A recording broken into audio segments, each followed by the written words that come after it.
So how do you change the calendar holidays on iPhone? And let's get started. Let me show you how we can do this. If you are new on Foxtecc, consider subscribing because there are plenty of tutorials coming up and I don't want you to miss them.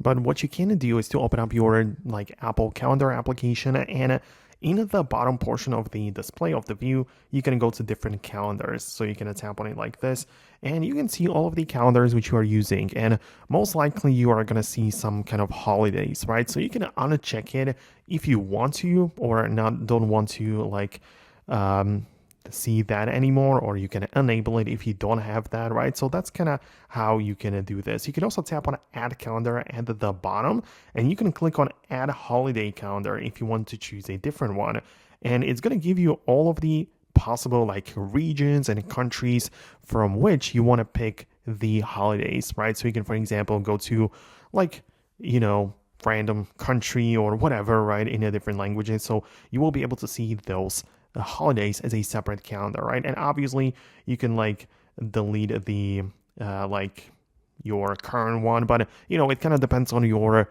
region of the iPhone, because if your phone's region is set to one country, it's likely that it's also going to show the holiday events from that country. But that's how you can do this. That's how you can add additional ones. So let me know in the comments below if you like the video or if you want to see something else. Hit the thumbs up if you found it helpful, but most definitely subscribe so you do not miss the upcoming tutorials and videos like this one. Thanks a lot for watching, and I'll see you later.